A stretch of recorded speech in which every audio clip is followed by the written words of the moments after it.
assez rare, une fois tous les 15 jours ou 3 semaines, mais c'est pas du tout du harcèlement, évidemment. Je devrais donc pouvoir garder le contrôle. Mais j'ai une autre inquiétude. Est-ce que je ne risque pas d'être embarqué dans un monde ésotérique ou religieux? À vous de jouer maintenant. La méditation qu'on propose, c'est la méditation de pleine conscience, qui est une pratique qui est complètement laïque. En fait, l'historique est effectivement des racines bouddhistes, mais ça a ensuite été pris par des médecins, notamment aux États-Unis, qui l'ont complètement simplifié, laïcisé, dépouillé en quelque sorte de toute la partie un peu religieuse. On n'a pas besoin de croire à quoi que ce soit. Cette méditation laïque, c'est aussi celle que pratique Christophe André, à titre personnel, mais aussi à l'hôpital dans son activité de psychiatre. C'est quoi le mécanisme? C'est juste, soyez présent à votre vie. Sentez-vous vivant. Écoutez, regardez, arrêtez-vous de faire et soyez. Sortez du mode faire, rentrez dans le mode être.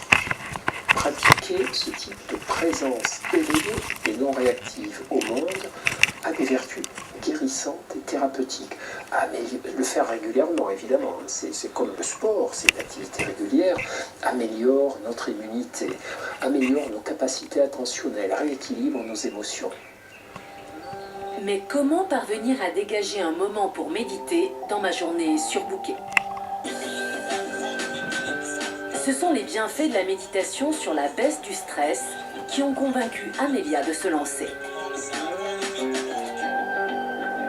À 32 ans, comme toute jeune mère de famille qui travaille, sa vie est chronométrée. Pour cesser d'être débordée, elle médite depuis 1 an via son smartphone. Son abonnement lui coûte 5 € par mois. Dans la journée, on est sollicité de toutes parts et l'esprit est sans arrêt en train de penser aux choses qu'il y a à faire, à ce qu'on aurait dû faire. Et en fait, la méditation, ça permet de juste stopper un peu le flot de pensée et se poser un moment. J'imaginais qu'on ne pouvait méditer que dans le calme. Mais Amélia médite dans les transports, jusqu'à son domicile en banlieue parisienne. Il lui suffit de lancer une séance sur son téléphone. Ça fait partie de la méditation d'avoir envie de retour de soi. C'est pas du tout rédhibitoire, bien au contraire. On prend conscience des bruits autour de nous, ça fait partie de ce qu'on appelle la pleine conscience de l'instant présent. Ouvrez-vous maintenant aux sons et aux odeurs autour de vous. Essayez de tirer profit des mouvements du train plutôt que de lutter contre eux.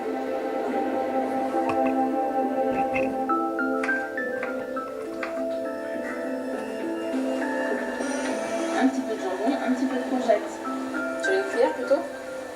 La méditation, ça permet, je pense, de rester concentré sur ce qu'on est en train de faire, qu'il s'agisse d'une tâche au travail ou d'un moment de jeu.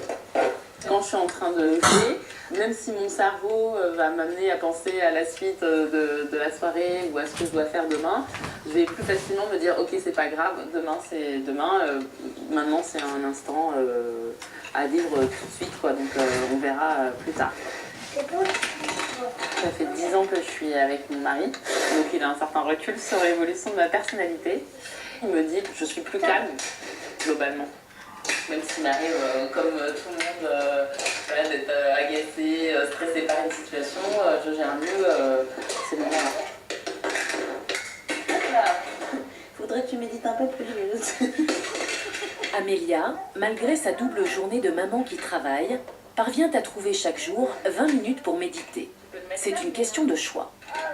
20 minutes, on les passe très facilement sur Twitter, sur Facebook ou derrière YouTube. Donc voilà, c'est juste une discipline à acquérir, quoi. Dès que vous constatez que votre esprit vagabonde, notez simplement ce qui vous est passé par la tête. Sans porter de jugement, sans analyser ou réagir.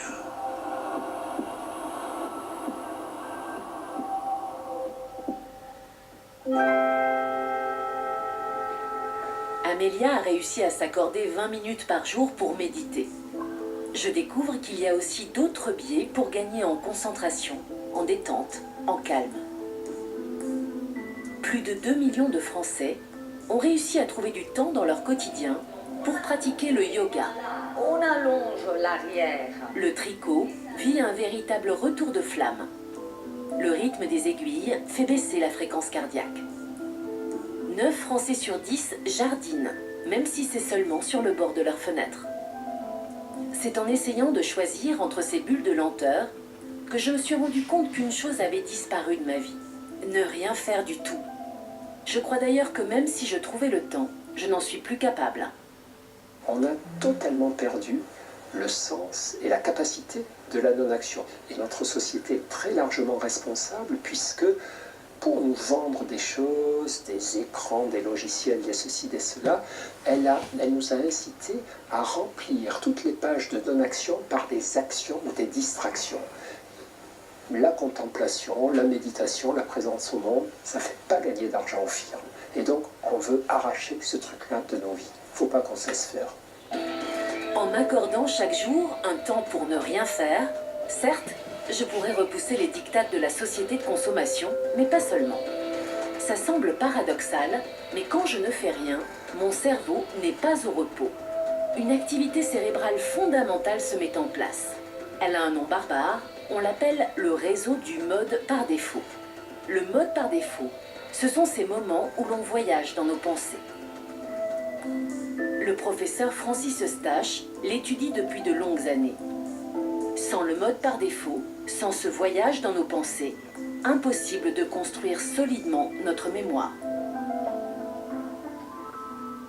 On se tourne vers nos pensées, on se tourne vers des informations récentes auxquelles on a été confronté, et en fait notre cerveau va permettre de faire en quelque sorte une sorte de synthèse entre ces informations nouvelles ou relativement nouvelles et des informations plus anciennes. Donc c'est un des temps indispensables à la création de notre autobiographie. Si on n'a pas ces moments, eh bien notre autobiographie, il va lui manquer des pages en quelque sorte, et surtout il va lui manquer une cohérence d'ensemble. Le problème, c'est que quand j'ai une minute à moi, je prends mon téléphone pour lire, consulter mes réseaux sociaux ou pour jouer. Or, ce sont des stimulations et elles empêchent mon cerveau d'activer ce mode par défaut.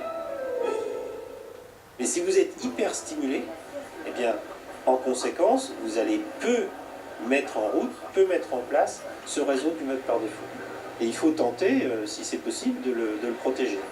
Voilà pourquoi je dois par moment ne rien faire. Une question me taraude, m'affole même. Comment nos enfants et nos adolescents, multiconnectés, hyperstimulés dès le plus jeune âge, vont pouvoir développer ces capacités qui nous sont essentielles. L'enfance ne serait donc plus le temps de l'insouciance et des rêveries. J'ai rencontré Christine Hébert dans sa salle de classe. Elle enseigne en maternelle depuis bientôt 40 ans. Si elle s'inquiète, ce n'est pas seulement en raison de la prépondérance des écrans. En dehors de l'école, nombre de ses élèves ont des agendas de ministres. Le lundi matin, les enfants arrivent maintenant. Ils ont passé un week-end certainement intéressant et avec rempli d'activités, mais tellement d'activités qu'en fait, ils n'ont pas pu se poser, ils n'ont pas pu se reposer de leur semaine d'école. Et que donc, ils arrivent, ils sont démobilisés, ils sont fatigués, ils ne sont pas prêts à investir une nouvelle semaine où on va leur demander de l'attention, de la concentration, de la réflexion. C'est très louable au départ, mais c'est trop. C'est vraiment souhaitable que les enfants aient des plages de temps où ils puissent se poser, réfléchir, penser, voire s'ennuyer. Ils ont très peur du vide, nos parents actuels. Quand nos enfants n'ont plus rien à faire, on a coupé les connexions Internet, on ne les a pas inscrits à la guitare, au foot, à ceci, à cela, ils nous engueulent, ils nous disent qu'ils s'ennuient. Et on a l'impression d'être des mauvais parents. Mais si nous abandonnons nos enfants à cette société qui mercantilise leur capacité attentionnelle, eh bien, nous les abandonnons à des troubles de l'équilibre émotionnel, des troubles de l'attention, malheureusement des tendances à l'insatisfaction, à la difficulté à être heureux, à être bien, à parler avec les autres humains. Cette accélération du rythme de leurs enfants, de plus en plus de parents en prennent conscience. Ils décident d'adopter le slow parenting. ou comment recréer des bulles de lenteur pour nos rejetons. Dans la ville de Poissy, Véronique est la mère de 4 enfants âgés de 12 à 17 ans.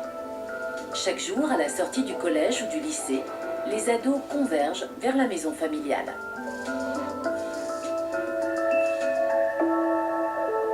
Pour nous, ralentir, c'est au moment où on franchit le seuil de la maison. On va pouvoir souffler et aussi se ressourcer.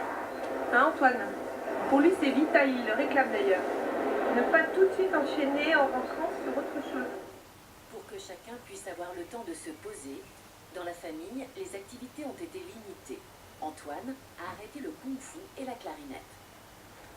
J'aimais beaucoup mes activités, mais après je m'en rendais compte. Oh là là, tout ce que j'ai dans mon cahier de texte, j'arriverai jamais. C'est sûr que ça m'a apporté des regrets, mais j'ai tellement exigé. Est-ce que tu as vu une différence sur ton comportement, sur ton humeur? Ça, non. Moi, j'ai vu la différence. Et quand on est sous pression, les frictions viennent très vite. Voire plus que les frictions. Les engueulades. Mais ce rythme plus apaisé, Louis, l'aîné de la fratrie, a parfois du mal à l'accepter. Moi, je me retrouve parfois dans ma chambre à rien faire. Rien du tout.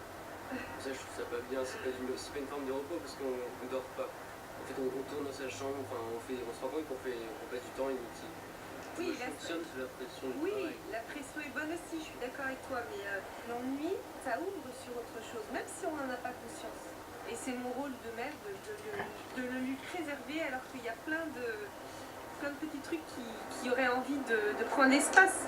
Mais cet espace-là, il me semble qu'il est fondamental pour construire sa personnalité en fait.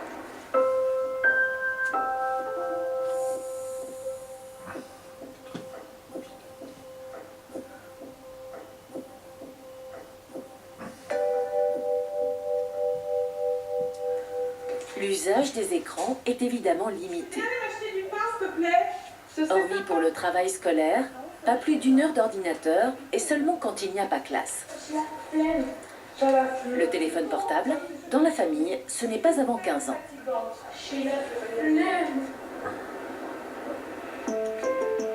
J'ai cru être parvenue au terme de ma découverte du slow. J'ai compris que je pouvais dégager du temps pour satisfaire correctement 2 besoins primaires, manger et dormir. Qu'en m'offrant au quotidien des bulles de lenteur, je pourrais être moins stressée, plus concentrée, présente à ce que je vis.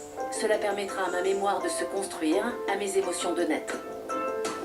Mais à ma grande surprise, je me suis aperçue qu'il existe un mouvement slow dans le registre du plaisir.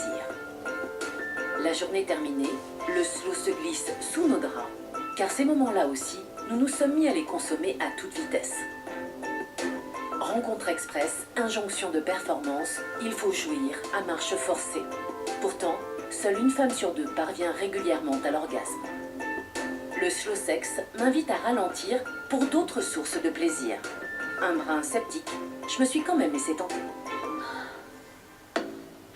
Emmanuelle Duchesne est coach en slow sex depuis 3 ans. Formée aux États-Unis, elle anime des ateliers dans tout l'Hexagone. Une activité confidentielle. En France, ils sont 6 à exercer ce nouveau métier.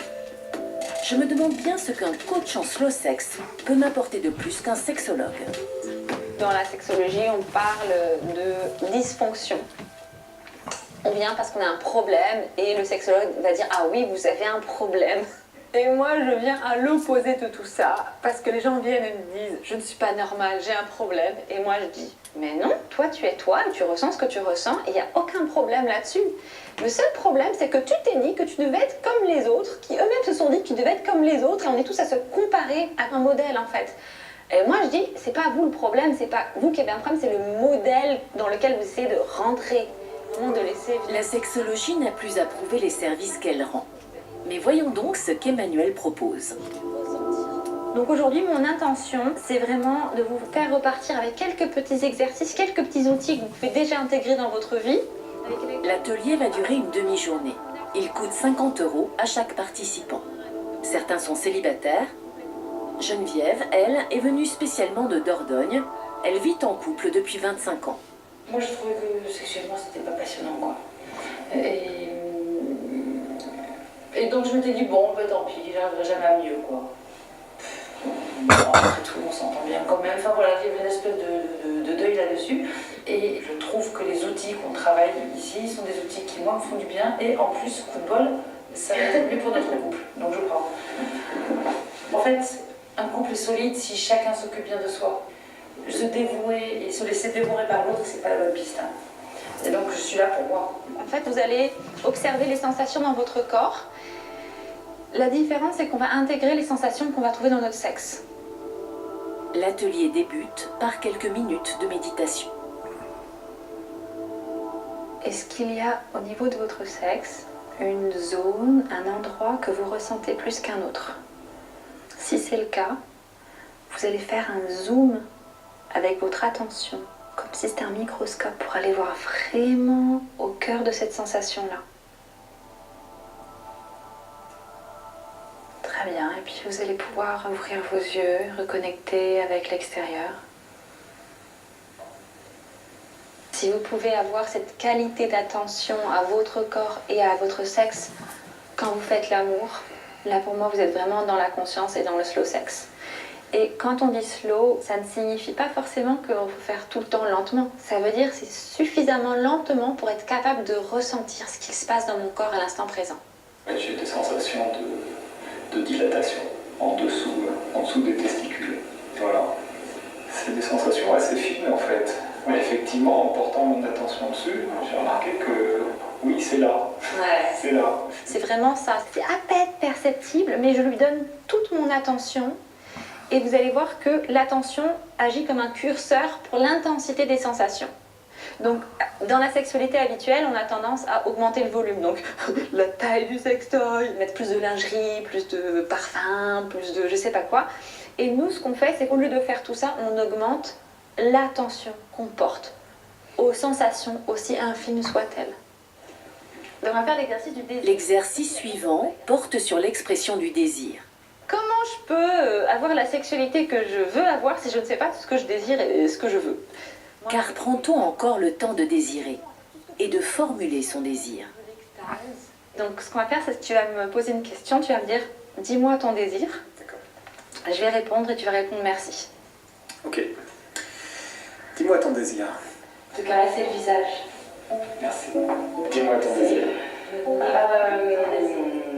Avoir les mains sèches. Dis-moi ton désir. Dire du Nietzsche sur la place de la Défense. Dis-moi ton désir. Marcher de recul. Devenir spécialiste des consciences. Dire plein de gros mots. Te déshabiller. Cet exercice, il me panique parce qu'à la fois j'ai l'impression que j'ai zéro désir et en même temps il me rassure parce que quand je gratte, j'arrive à en retirer quelques-uns et à commencer à tirer le bout du fil et qu'il y en a d'autres derrière. Comme si je creusais une petite source là et que je déblaye un peu le terrain. Mais c'est long, hein. Un de ces cas, il y a un geyser qui va exploser. C'est ça le jeu, d'accord? C'est de répondre non à chaque fois. Les exercices s'enchaînent, tous différents.